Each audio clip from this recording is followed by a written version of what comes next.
На холодном, твердом тротуаре лежал бездомный черный пес со спутанной шерстью и крепко зажмуренными глазами. Но что привлекло всеобщее внимание, так это то, что пес изо всех сил вцепился в маленького потрепанного плюшевого мишку. Зрелище было душераздирающим для всех, кто его видел. Ивет, волонтер из местной группы по спасению животных забытой собаки, ежедневно совершала обход вместе с членами своей команды, проверяя известные районы, где часто собираются бездомные животные. Они уже были готовы отправиться в пункт временного содержания, когда увидели душераздирающее зрелище. Когда Ивет медленно приблизилась к собаке, на сердце у нее было тяжело от беспокойства, она заметила слезы, которые текли по его лицу, когда он прижимался к плюшевому мишке. Как будто плюшевый мишка был для него спасательным кругом,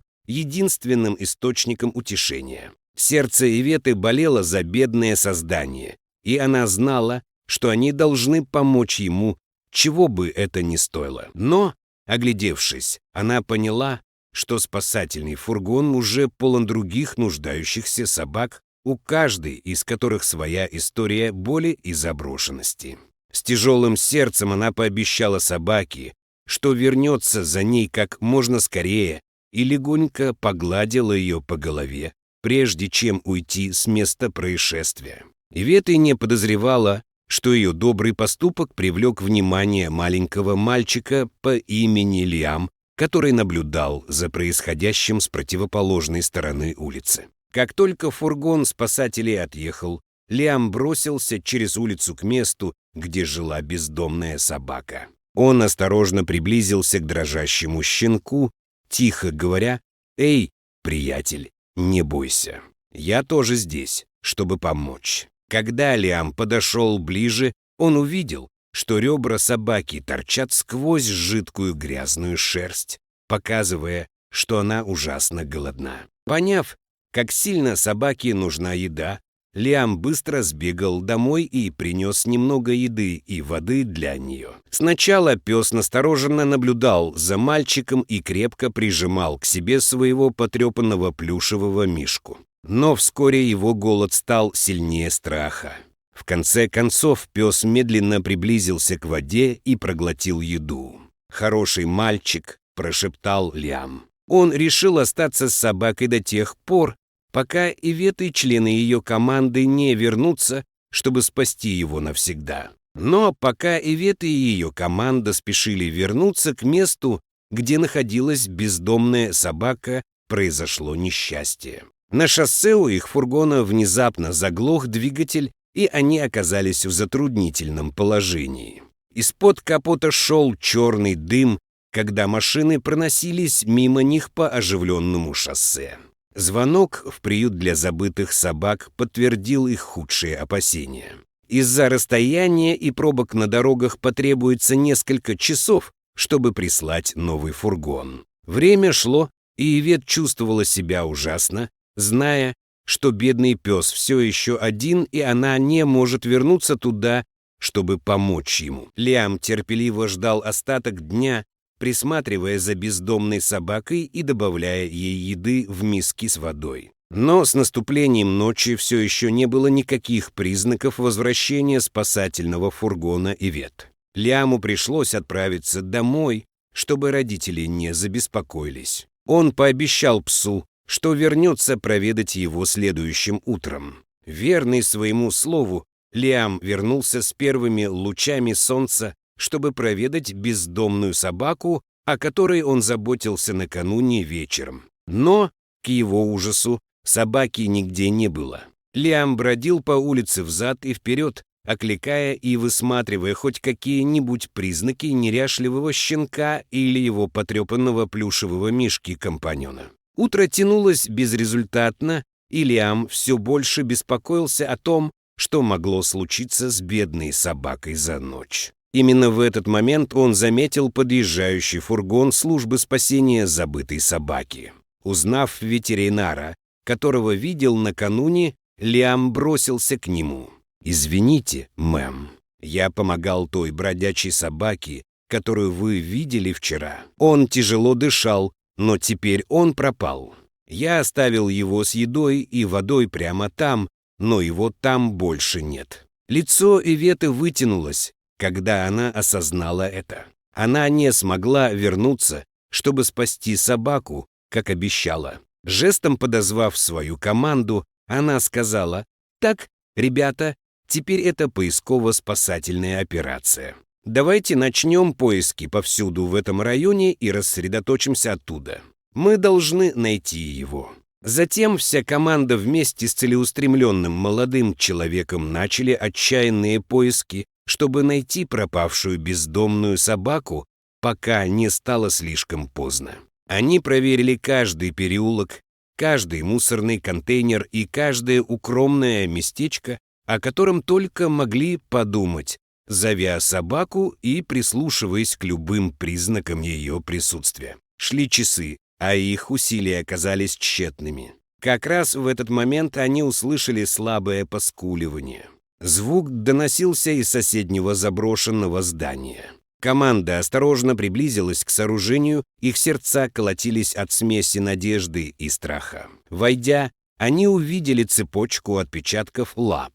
Там, в пыльном углу, они нашли бездомного пса, который свернулся калачиком и дрожал. А в зубах у него был крепко зажат потрепанный плюшевый мишка, его единственный источник утешения в этом темном и одиноком месте. Ивет и Лиам медленно приблизились к собаке, тихо разговаривая, чтобы успокоить ее. Но, подойдя ближе, они заметили на шее собаки ошейник с прикрепленным к нему маленьким медальоном. Охваченная любопытством, Ивет осторожно протянула руку и открыла медальон, обнаружив внутри крошечную фотографию. На фотографии была изображена улыбающаяся маленькая девочка, обнимающая руками ту самую собаку, которая сейчас лежала перед ними. В руках у девочки был плюшевый мишка, выглядевший совершенно новым и любимым. Внезапно все встало на свои места.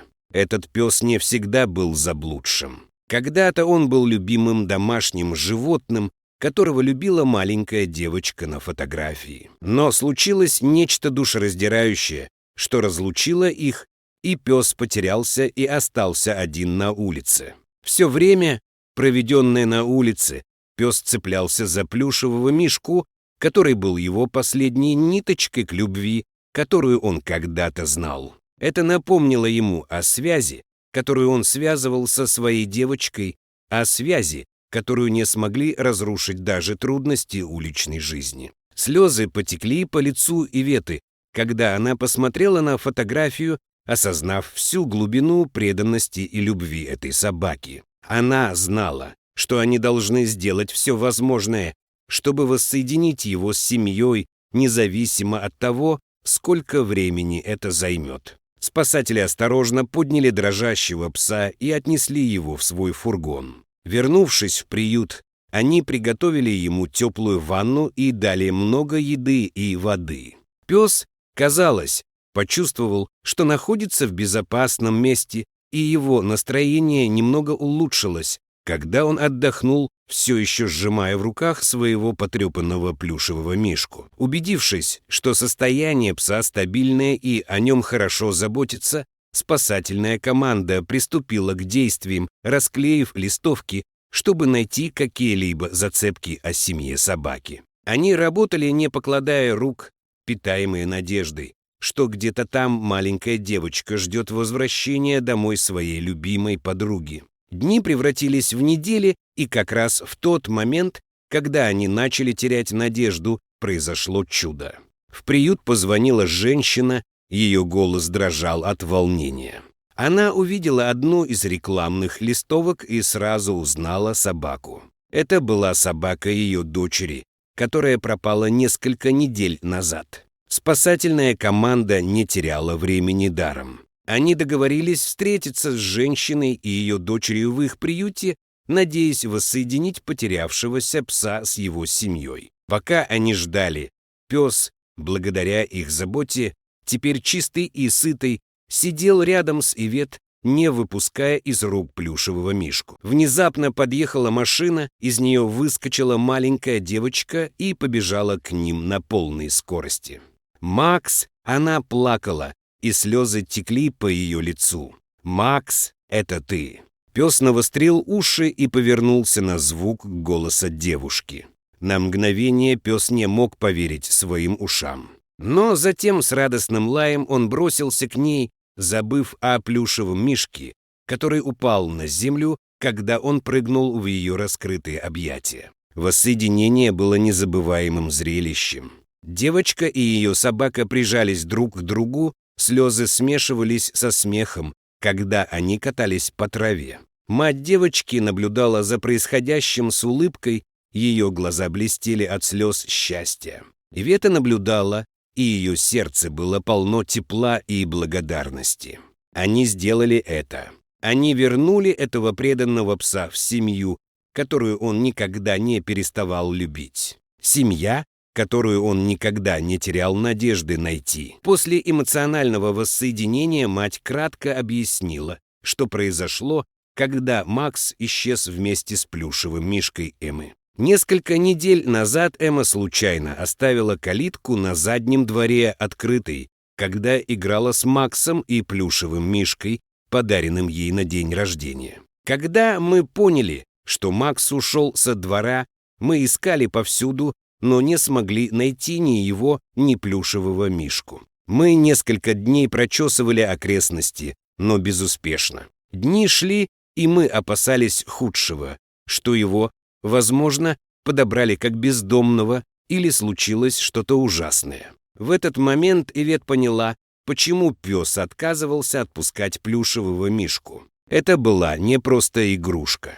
Это был символ любви, которая поддерживала его, любви, которая в конце концов привела его домой. Какой трогательный финал. Вы бы провели целый день, составляя компанию бездомной собаки, ожидая, когда служба спасения животных подберет ее. Расскажите нам в комментариях ниже. Спасибо за просмотр и до встречи в следующем видео.